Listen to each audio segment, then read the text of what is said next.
Boa noite, meus amigos. Boa noite. Boa noite. Boa noite, meus amigos. Boa noite. Agora sim. Que a paz de Jesus permaneça em nossos corações. Hoje nós estaremos então abordando esta obra magnífica de Paulo e Estevão. Eu acredito que o pessoal já tenha lido, ou não? Quem já leu?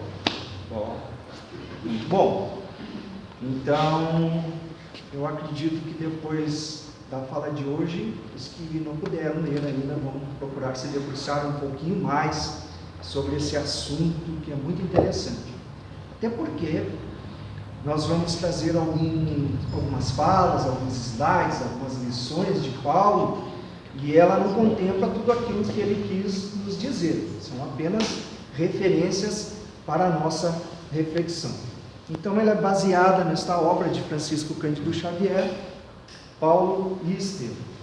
E quem era Paulo? Aqueles que não estão muito bem familiarizados. Antes de se tornar Paulo, então ele seria Saulo de Tarso, um doutor da lei.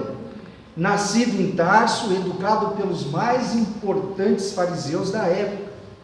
Esteve envolvido com aqueles rabinos mais importantes, um deles, o próprio Gamaliel, que nós vamos abordar mais adiante, e que tinha na sua conjectura, na sua ideologia, na sua firmeza, na sua fé, porque Saulo de Tarso, como nós vamos ver, apesar de ter sido responsável pela morte de Estevão, ele era um homem íntegro.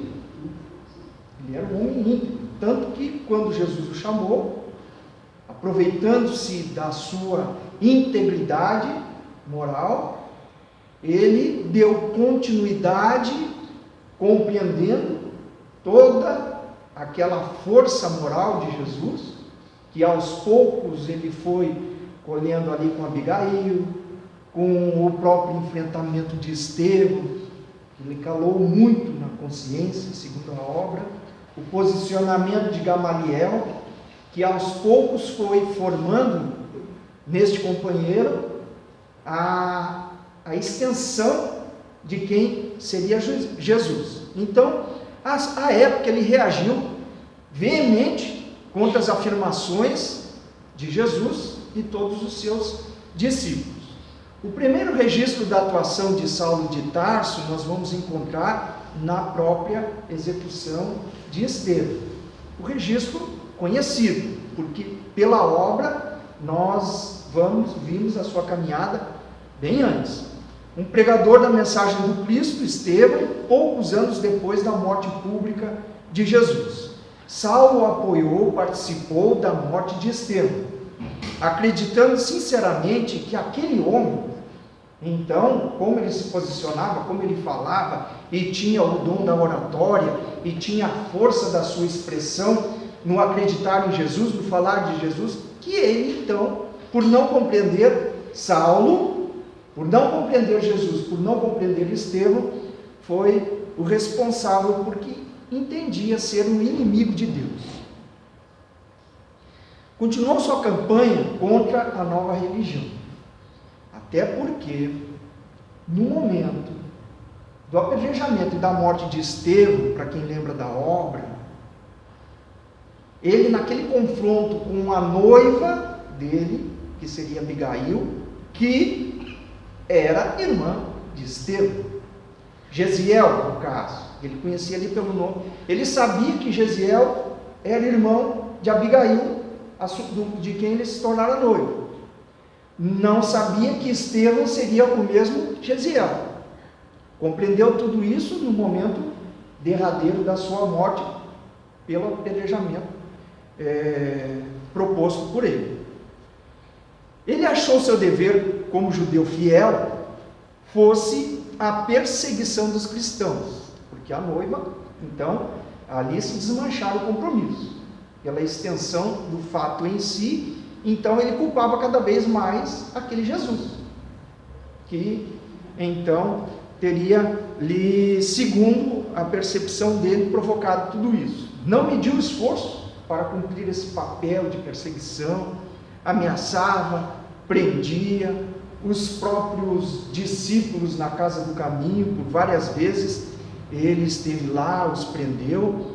Foi com esse intuito, então, resumindo, que ele viajou quase 250 quilômetros para prender uma personalidade que teria sido também um dos responsáveis pela iniciação de Abigail, a noiva querida,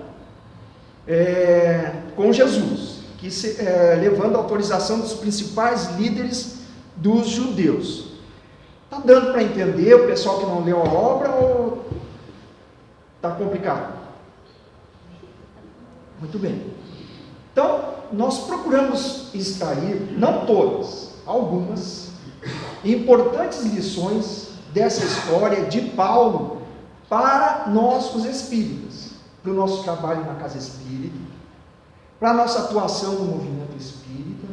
E a primeira grande lição que Paulo nos passa é a lição da humildade, pois que foi no encontro com Jesus na estrada de Damasco, quando Jesus, como todos nós nos lembramos, apresenta-se a então o doutor da lei e vai lhe dizer: Saulo, Saulo, por que me persegues? E ao então Jesus se apresentar a ele, doutor da lei, com toda a sua integridade, foi um divisor de águas. Ele não seria mais o mesmo a partir daquele encontro. O equívoco que ele vinha até então direcionando tornara-se patente. Ele percebe ali naquele momento que Jesus em diversas outras ocasiões o havia chamado e ele não então havia atendido aquele pedido, aquele chamado. Foi quando Jesus se apresentou na estrada de Damasco.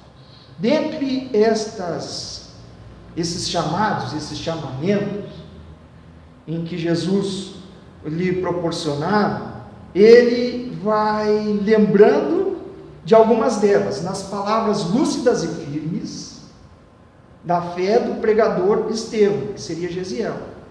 Quantas vezes acuado, agredido, enfrentado, ele não se tornava temerário, pelo contrário, enfrentava. E nós não podemos negar que sem Paulo de Tarso, sem Gesiel, sem Estevão, nós não teríamos Paulo de Tarso tal qual como o conhecemos.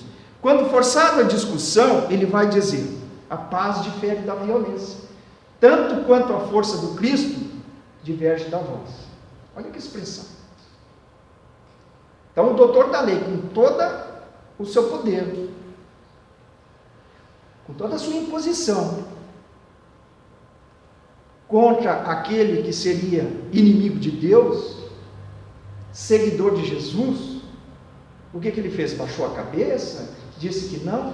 Olha o que ele diz: a paz difere da violência, tanto quanto a força do Cristo diverge da vossa. Estas palavras foram ditas depois de um momento em que Saulo de Tarso pretendia que Estevão reagisse. Em algumas das entrelinhas ele vai dizer assim: o teu Cristo ensinou-te a ser um covarde? Então vem estas palavras: a paz difere da violência, tanto quanto a força do Cristo diverge da vossa. E aquilo de certa forma impactou Saulo de Tarso. Em outra ocasião, em que também ele investia contra Estevão, ele vai dizer: Jesus recomenda a seus discípulos que fujam do fermento das discórdias. Olha que lição. Jesus recomenda a seus discípulos que fugissem ao fermento das discussões e das discórdias. E também Gamaliel, não diretamente, lhe chamava a atenção sobre aquele homem, aquele Nazareno, aquele Jesus, Gamaliel visitou a casa do caminho e ficou profundamente impressionado, pois que nesta obra nós vamos encontrar também um outro divisor de águas. Os fariseus, com toda a sua expressão, eles não tratavam das pessoas doentes, eles não se preocupavam com as pessoas que ficavam doentes, ou com os pobres, ou com as pessoas em dificuldades. Visitando a casa do caminho, Gamaliel vai ter uma surpresa muito grande, pois encontra um fariseu antigo, que havia sido seu orientador por sua vez, e que, ao contrair a lepra, afastou-se do convívio, pois que não encontrava recurso, apoio e amparo de ninguém, nem da sua família, pois que a lei da época, ela excluía da sociedade.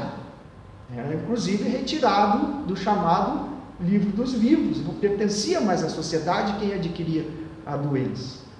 Perdia os bens, perdia os seus haveres, era excluído do convívio da família. E ele encontrou na casa do caminho um ex-companheiro do Sinédrio. E os discípulos o acolheram. Então, ele, muito inteligente, muito perspicaz, fiel também a Deus na sua conjectura, mas compreendendo a extensão do que tudo aquilo significava, o amparo a todas aquelas pessoas desconhecidas que ninguém mais queria saber, ninguém mais cuidava, e que a casa do caminho fazia, começou nas suas conversas com Saulo de Tarso, a falar sobre isso. Então, pela coerência, sabedoria do mestre Gamaliel, ou nas atitudes dos cristãos que perseguiam, e também através das conversas e do exemplo que ele tinha do próprio amor de Abigail. E uma prece que muito significativamente lhe tocou o coração, lhe tocou a alma, que foi feita, nós vamos encontrar na obra, essa prece Abigail, ela fez pela morte do pai dela e de Jesiel, mas também ela pronunciou essa prece no momento do apedrejamento do irmão de Estevão. E Paulo ouviu, e os demais companheiros ouviram. Essa prece está na obra, ela traz o seguinte: Senhor Deus, Pai dos que choram, dos tristes, dos oprimidos, fortaleza dos vencidos, consolo de toda dor. Embora a miséria amarga dos prantos de nosso erro, deste mundo de desterro, clamamos por vosso amor. Nas aflições do caminho, na noite mais tormentosa, vossa fonte generosa é o bem que não secará.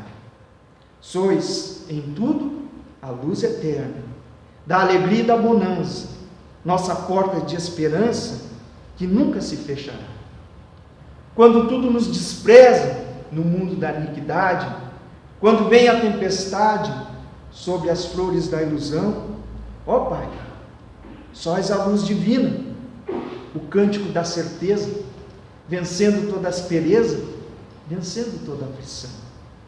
No dia da nossa morte, no abandono ou no tormento, trazei-nos o esquecimento da sombra, da dor, do mal. Sintamos a luz da vida renovada e redimida na paz ditosa e imortal. Esta prece proferida com muito sentimento e que trazia toda a expressão do amor de Abigail ao seu irmão e também a confiança em Deus, através dos ensinamentos de Jesus, de alguma forma também foi uma ferramenta importante para a modificação daquele companheiro. Agora ele encontrava-se ali, diante daquele Cristo magnânimo e incompreendido, que veio pessoalmente convocá-lo ao trabalho. Ali a sua primeira profissão de fé. E eu admiro muito Paulo nesse sentido, quando ele compreendeu a extensão do que significava Jesus e imediatamente ele se posicionou. Vejam bem, ele não colocou para Jesus. Você poderia esperar que eu fosse me despedir do Sinédrio, entregar o meu cargo, a minha função, qualificar outro para o meu lugar? Você poderia esperar, meu pai que está velho, que eu o enterrasse? Não houve desculpa nenhuma, como muitos de nós, nos dias atuais espíritas, ainda damos. Quando vem o chamado de algum companheiro da casa espírita, vamos fazer um curso de passo, vamos fazer um curso de expositor, vamos trabalhar mais diretamente na casa, e nós encontramos em muitas situações desculpas. Preciso criar os meus netos, preciso construir a casa na praia, preciso me aposentar. Nós estamos sempre recusando o convite que vem do presidente da casa, das pessoas da instituição. Não, ele tem um direcionamento, ele vem de Jesus, pois que todos nós estamos num momento de transição para trabalharmos com Jesus, e o convite vem. E o que nós estamos esperando? E quantas vezes nós vamos encontrar desculpas? Paulo não. Paulo, ele teve a expressão da sua sinceridade naquele momento e vai dizer: Senhor, que quereis que eu faça? Quantas letras desta frase nós já formamos? E que Paulo, de uma vez só, colocou: Senhor, que quereis que eu faça? Não desculpou-se com falta de tempo, nem com falta de preparo, ou excusou-se em suas imperfeições. Justamente ele, que foi perseguidor implacável dos seguidores de Jesus, e Jesus sabia disso. Então, fica esta lição: Senhor, que queres que eu faça? Também vamos encontrar nas lições inesquecíveis desse companheiro entusiasmo para o aprendizado. Jesus lhe diz: entre em Damasco. Saulo obedece, permanecendo por lá 3 dias e 3 noites, porque aquela luz de Jesus, de alguma maneira, o deixou sem a visão, e também foi providencial. Nada é por acaso, na nossa vida não é. Nenhum de nós está aqui hoje, neste momento, nesta casa espírita, albergado por este conhecimento doutrinário, por acaso. Situações foram delineadas para que nós estivéssemos aqui hoje, nesta instituição. Nada é por acaso. Jesus tem um projeto muito bem delineado para todos nós. Obviamente, muitas vezes, pelo desculpismo em nós deixamos e vamos, durante muitos anos, nos esquivando. Também ficar sem a possibilidade da visão foi providencial, pois naqueles 3 dias e 3 noites, Paulo adentrou para dentro de si mesmo. Depois de ter dito a Jesus: Senhor, que queres que eu faça? Ele começou a analisar, a meditar, a pensar, pois que nada mais ele podia fazer. Naquele tempo não tinha, Facebook, WhatsApp, internet. O tempo realmente era muito propício para pensar, para entrar para dentro de si mesmo, para perscrutar a si mesmo. E então recebe a visita daquele que ele pretendia perseguir, Ananias, que lhe veio, por ordem do mestre, abrir os olhos. O antigo sapateiro de Emaús contou-lhe tudo o que sabia de Jesus, por intermédio dos apóstolos. Com entusiasmo, diante daquele relato, ele pergunta onde poderia obter o Evangelho Sagrado. Ananias lhe oferece um exemplar, e ele se dispôs a copiar as anotações de Levi, assumindo o compromisso de, daquele momento em diante, até o fim dos seus dias, trabalhar no estudo e na divulgação do Evangelho. Iniciaria, naquele entusiasmo inicial, por ali mesmo, por Damasco. Ananias, no entanto, muito lúcido e conhecedor do local, das pessoas do local, adverte para que ele tivesse cautela, pois que uma coisa seria falar na sinagoga, e outra coisa, falar na sinagoga sobre Moisés, sobre a lei antiga, que ele tinha e falava com muita propriedade. Outra situação seria ele estar falando agora sobre Jesus, aqueles mesmos homens que antes ele falava sobre a lei de Moisés e que eram muito rígidos na expressão da lei. Então Ananias o adverte que eles não estariam preparados ainda para receber a luz. Mas Paulo foi e acabou sendo expulso da sinagoga. Acostumado que estava a aplausos, ele foi então vítima da própria ilusão. E em crer que falar acertadamente sobre Jesus, bastava os louros já conquistados por ele antigamente no mundo. Volta a conversar com Ananias, um pouco decepcionado, que lhe alerta. Antes de tudo, procura, querido amigo, amealhar os tesouros do coração. Ou seja, nas entrelinhas, Ananias estava lhe falando sobre a necessidade de preparo. Ou seja, boa vontade por si só não basta. É necessário que nós nos preparemos para a tarefa. Voltando lá no Senhor, que queres que eu faça? Quando Jesus nos direciona, nós precisamos nos qualificar. Boa vontade por si só não basta. Precisamos ler, estudar, compreender a necessidade de nos prepararmos. Ele compreendeu então o bom senso da recomendação e resolveu procurar o deserto a fim de se preparar. Aqui é a terceira grande lição. A lição da humildade, a lição do início, da vontade firme e forte por querer, e a lição da necessidade de preparo. Nas primeiras horas da manhã saiu pelas portas de Damasco, pretendia ele partir a pé, para que tudo que decorresse dali em diante fosse pelas suas expensas, pelas suas, diríamos assim, na expressão de hoje, pelas suas próprias pernas. Então, ele permaneceu durante 3 anos trabalhando como tecelão e estudando a cópia das anotações de Mateus que havia recebido do amigo Ananias. No deserto, ele esteve em contato com Áquila e Prisca, 2 companheiros que foram prejudicados pelas perseguições por ele e que tiveram que sair de Damasco em função de tudo aquilo que ele havia promovido na perseguição aos cristãos. Áquila e Prisca receberam aquele homem, mas não sabiam que ele era Saulo. E ele ainda não havia dito.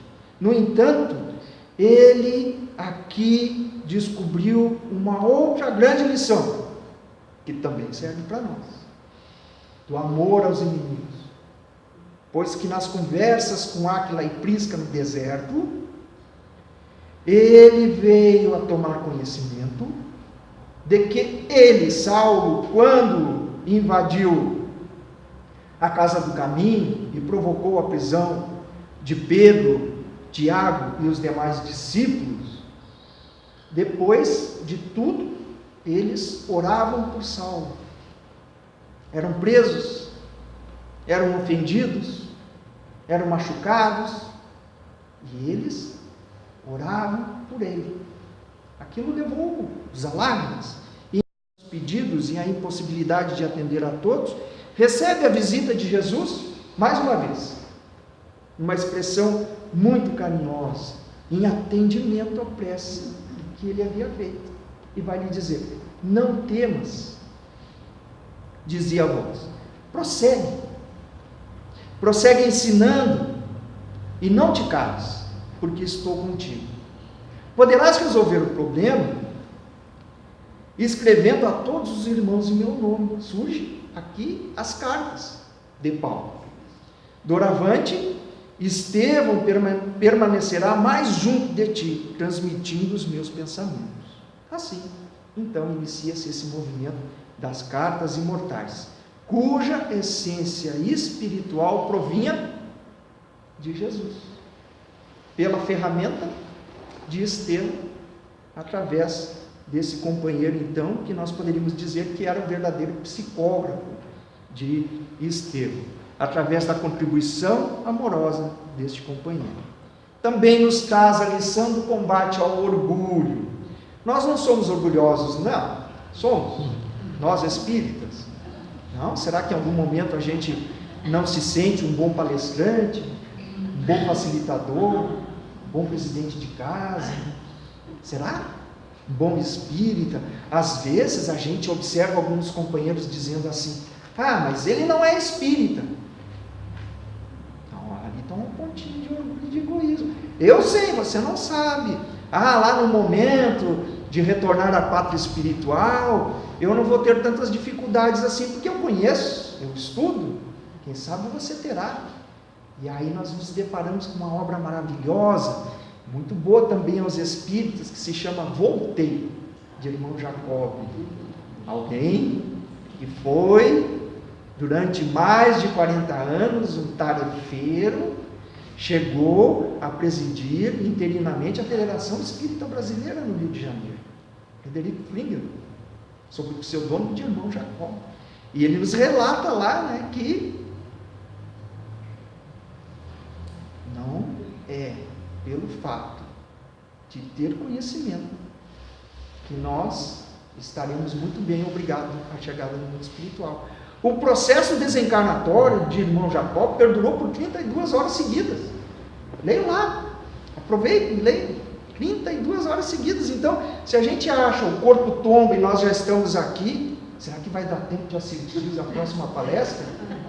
Não é tão fácil assim, não. Nós temos alguns exemplos de mensagens de companheiras lá na nossa instituição, uma companheira que era aquela trabalhadora que normalmente não tem na casa espírita, faz tudo, é palestrante, é facilitadora, trabalhou na diretoria, é aquela pessoa que se envolve, que abraça mesmo o trabalho, e normalmente é aquela pessoa que está todos os dias na casa espírita.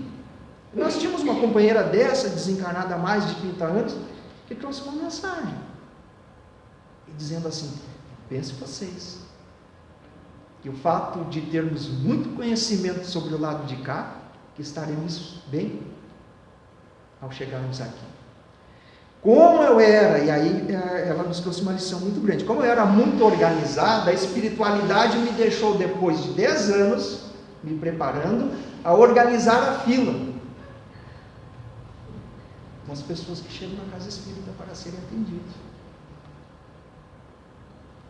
Então, é muito interessante essas lições, e é importante que nós procuremos no nosso dia a dia, nas nossas tarefas, não somente na casa espírita, mas lá fora também, aliar o conhecimento ao exercício, pois que senão estaremos íncitos em umas outras mensagens que também nos chegam, e que Manuel Flamengo de Miranda, com muita propriedade na obra Perturbações Espirituais, traz alguns relatos desses companheiros do mundo espiritual inferior que dizem: vocês espíritas usam muitas máscaras, são hipócritas. E lá em Perturbações Espirituais, um desses espíritos diz a Francisco de Assis, e aí eu me pergunto: o que sobra para nós? Ele chama Francisco de Assis de hipócrita, numa situação em que eles estavam envolvendo o presidente da casa no processo obsessivo, e Francisco de Assis, Manuel Filomeno de Miranda e aquela equipe intervém, e esse espírito vai dizer a Francisco de hipócrita. Não ignoras, é uma outra lição, não ignoras que somente encontramos campo de ação quando os companheiros nos proporcionam. Somente encontramos campo de ação quando os companheiros proporcionam. Então falta ainda. Há muito combate ao orgulho para todos nós, combate ao egoísmo e exercício verdadeiro. Então, nesta lição de Paulo, quando ele, na última e derradeira partida para Roma, muitas pessoas se congregaram ali no embarque do navio, velhos, jovens, crianças, pois que muitos o estimavam, o amavam. E então, Lucas, emocionado, ele relata a Paulo, agora já com o nome de Paulo: vou colocar nas minhas anotações e registrar tudo isso que está acontecendo, essa multidão de pessoas que vieram se despedir então de você. O apóstolo, com muita humildade, assim se expressou: Não, Lucas, não escreva sobre virtudes que não tenho. Deves falar, sim, do favor que o Mestre me dispensou às portas de Damasco. Comentarás os obstáculos vencidos, as humilhações dolorosas, as dificuldades sem conta, para que os futuros discípulos não esperem a redenção espiritual com o repouso falso do mundo. Olha só, não é muito diferente dos dias atuais. O espírita hoje encontra muitos desafios. E sim com trabalhos ásperos, com sacrifícios abençoados, pelo aperfeiçoamento de si mesmos. Aperfeiçoamento de si mesmos. O que precisa ser melhorado? Não é o que já é bom. E quem de nós o é? Escreve, portanto, tuas anotações de um modo mais simples, e nada comentes que não seja para a glorificação do Mestre no seu Evangelho imortal. No final da jornada, depois de preso, Paulo é levado até os até os cemitérios de Roma, e recebe a notícia de quem chefiava a escolta, que por ordem do prefeito, dos pretorianos, ele receberia a condenação fatal, a pena de morte, e ele seria naquele dia executado. Com muita serenidade, surpreendeu os verdugos, dizendo, como Estevão, ele encontrara ali a força para falar da mesma maneira. Os discípulos de Jesus não temem os algozes, que só lhes podem aniquilar o corpo. Não julgueis que a vossa espada possa eliminar minha vida, de vez que, vivendo esses fugazes minutos em corpo carnal, isso significa que, logo mais, estarei penetrando nos tabernáculos da vida eterna, com Jesus. O mesmo que vos tomará contas, tanto quanto a Nero e Tigelu. Então aquela coragem moral que antes ele identificava em Estevão, em Abigail, em Gamaliel, em Ananias, agora ele pudera constatar em si mesmo, através de todo aquele trabalho. Aquela coragem abalava os mais fortes, como antes abalara ele, abalava agora aqueles que estavam perante aquele momento final. E ante a hesitação do soldado, olha só o que ele diz para ele: não temas, cumpre o vosso dever. Usa o machado, é como se dissesse, executa a sentença. Ele é um funcionário, estava sendo pago para aquilo, aquele era o dever dele, cumpra o seu dever, não temas. Após a execução, Paulo então percebe que estava cego, mas logo sentiu que novamente, companheiro antigo, numa outra circunstância agora, Ananias vinha também lhe abrir os olhos para a contemplação da vida eterna. Ante a intensa comoção do discípulo, Ananias perguntou-se, qual o primeiro desejo? Ele lembrou-se de Abigail, pois afinal, aquele seria um momento do reencontro, mas ainda no compromisso com Jesus, que era mais importante, o compromisso com a tarefa, o que ele pede? Meu primeiro desejo seria rever Jerusalém, onde pratiquei tantos males, e ali orar a Jesus para falar do meu agradecimento. Então, aos poucos, com os demais companheiros que se juntavam àquela caravana, Paulo percorreu todos os núcleos em que ele ou prejudicara ou em que ele falara e esteve envolvido na mensagem com Jesus. De Jerusalém, antes desse momento, ele visita o Pai, na tentativa de se entender, de conversar, mas o Pai vai lhe dizer assim, que ele precisava escolher, Jesus ou ele. Obviamente, ele então escolheu Jesus, abandonado pelo Pai, sentia novamente necessidade de meditação, de análise, de silêncio, afastou-se da cidade, depois de muito caminhar, encontrou nos arredores uma caverna abandonada, recostou-se exausto e depois de algumas meditações, as lágrimas lhe vieram, amargas reflexões, a paternidade que ali lhe era negado, enfim, sentindo-se arrebatado em desdobramento, relatados anos mais tarde na segunda epístola aos Coríntios, ele vai encontrar-se novamente com Estevão e Abigail. E nesta passagem nós vamos encontrar umas das mais importantes e emocionantes lições desta obra significativa. Após aquele encontro emocionado, ele percebe que tanto Estevão quanto Abigail estavam finalizando aquela conversa e já estavam se direcionando para as despedidas. Intimamente, ele pergunta: que fazer para adquirir a compreensão perfeita dos desígnios do Cristo? Ama,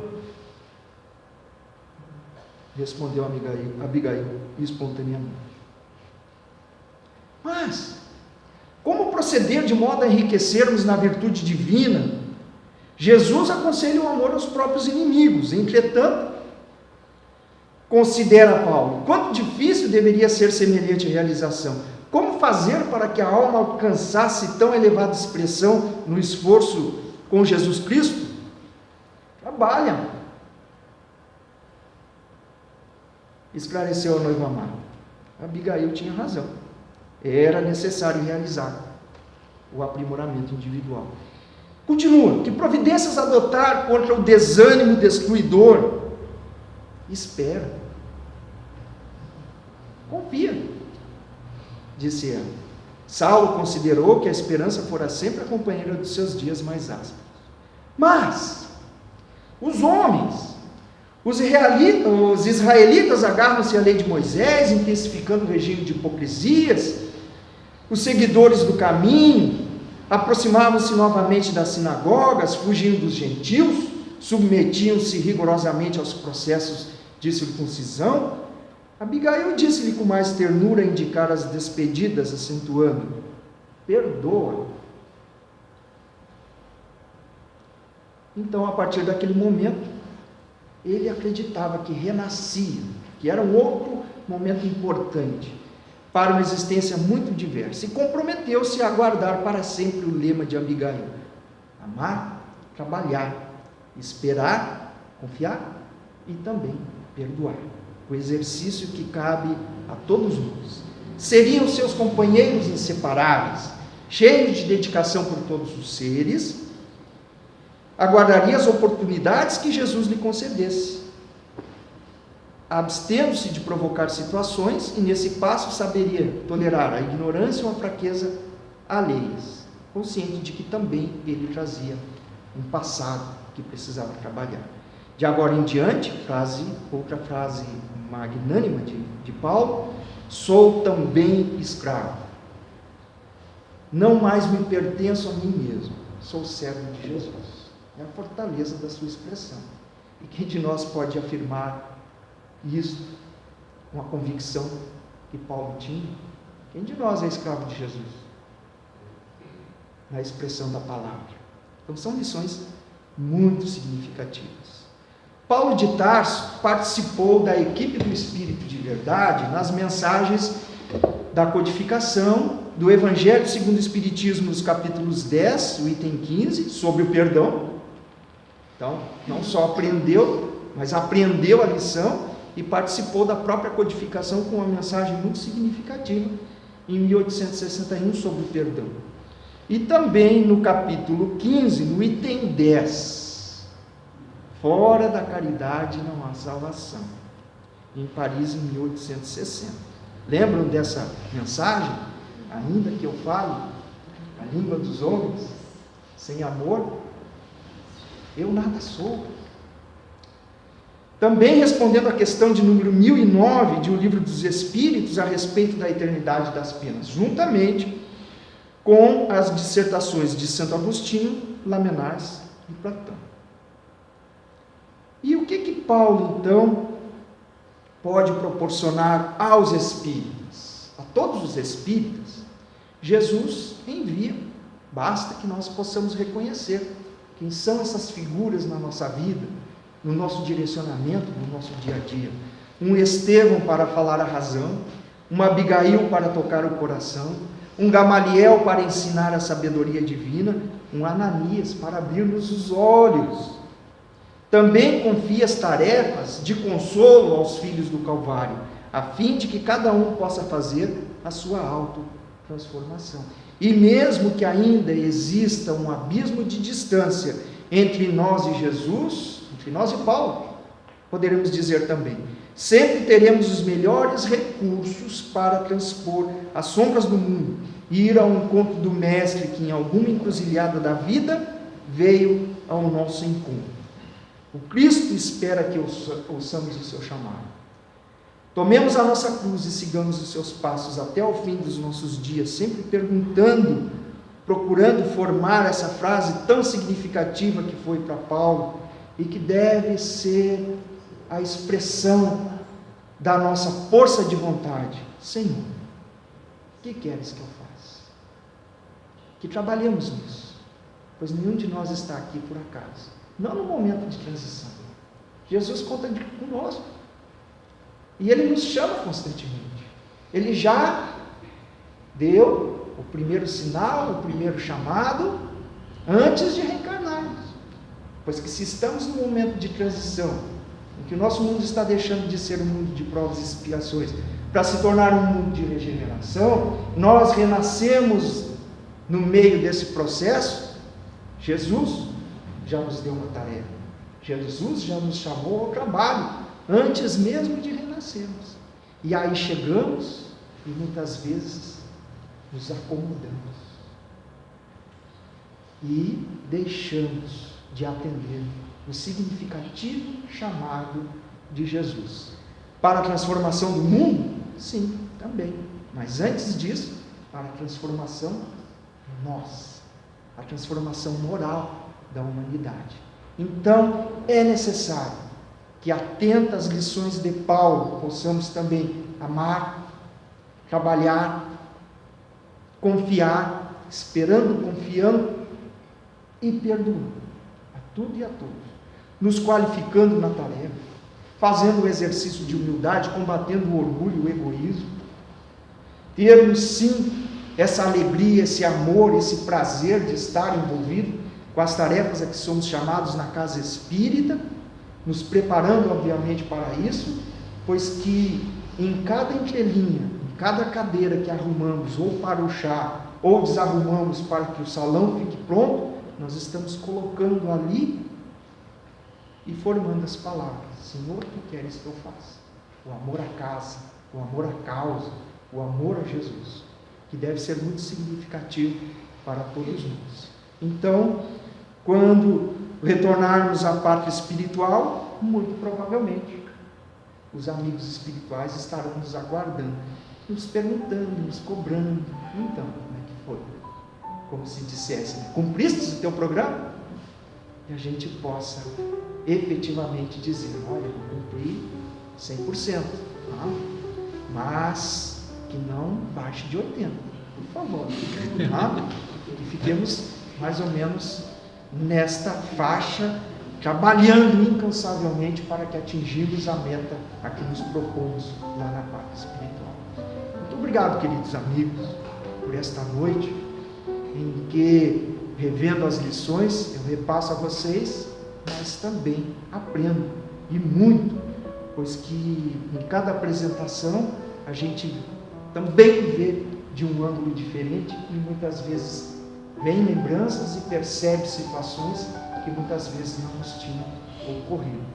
É a inspiração dos amigos da casa, mas também é a harmonia de todos vocês nesta noite. Então, que possamos, aproveitando a oportunidade, direcionar os nossos pensamentos a esse querido companheiro que tantas lições nos trouxe, que participou do Evangelho, que possamos então dizermos a Paulo: querido amigo, em nome de Jesus, pois que todos nós, de alguma maneira, chegando agora, ou já há um bom tempo na tarefa, nós rumamos para o mesmo caminho, o caminho que Jesus nos elenca, nos direciona. E as tuas lições, de alguma maneira, vêm nos falar não só a inteligência, mas também o coração. Que possamos seguir, cada vez mais nos fortalecendo nessa tarefa, que hoje sabemos não é nossa, é de Jesus. E que Ele possa estar constantemente nos amparando, nos fortalecendo, nos fazendo relembrar palestras, atividades, grupos de estudo, livros que lemos, para que, fortes, possamos dizer, finalmente, Senhor, somos Tuas ferramentas, estamos à Tua disposição. Digas e nós faremos. Que a Tua paz, Jesus, permaneça com todos nós. E assim, em nome de Deus, em nome de Jesus e dos amigos responsáveis por essa instituição, nós damos a palestra de hoje por encerrar. Que assim seja.